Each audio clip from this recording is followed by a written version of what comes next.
nasal cancer. Yung pong nasal cancer niya is hindi po niya mapigilan yung paglabas po ng dugo dun sa ilong niya. Kahit po natutulog, lumalabas po yung dugo. Uncontrollable po siya.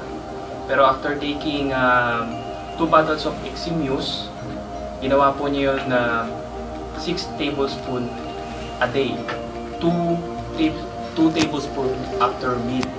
Bali, breakfast, lunch, at saka po dinner. So after taking po nun, wala po agad yung pagdudugo.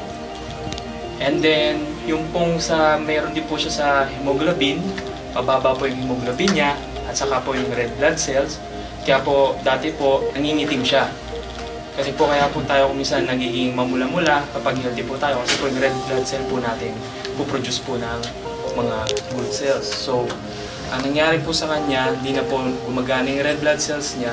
At dahil po dun sa Eximuse, lumakas po ulit yung hemoglobin niya, at saka po yung red blood cells. Ganito na lang po kasi po, marami po ng cancer. Alam naman po natin lahat na yung chemotherapy is napakamahal po niyan. Kumisan po, hindi pa po natin sigurado nagagaling tayo sa chemotherapy. Pero po dahil po sa Eximuse, ang ginagawa po nga nito is pinapenetrate po niya yung cancer cells. Isipin nyo na lang po yung cancer cells po is may bakod bago po kayo makapenetrate doon sa loob.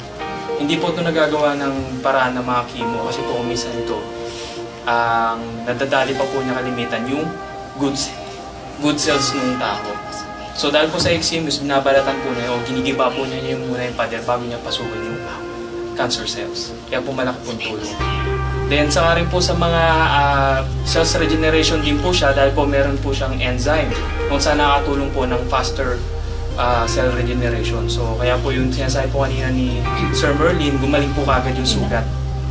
Kahit po yung mga third degree burn po pag pinapahid yun po yan, mabilis po siyang gagawin. So miracle oil po talaga siya. Meron po rin na mayroong eye virus. Kasi marami pong may mga virus po hindi po natin alam. Meron din po sa puso. Sa eye virus naman po, hindi po nakakita yung left eye niya.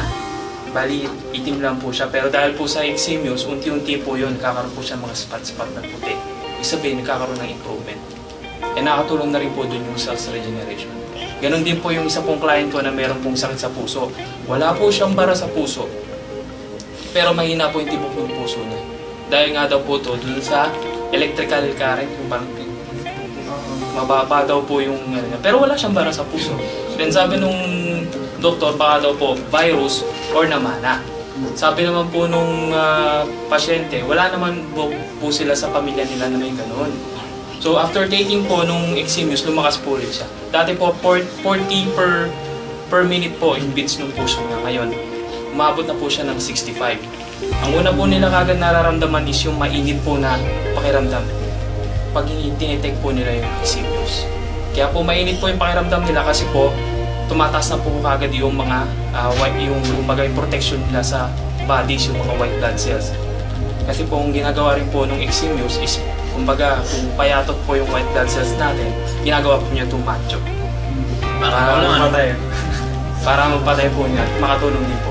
Then may synergy effect din po siya, wala po siyang hindi po siya magkakaroon ng kumbaga conflict of interest dun sa ibang mga gamot.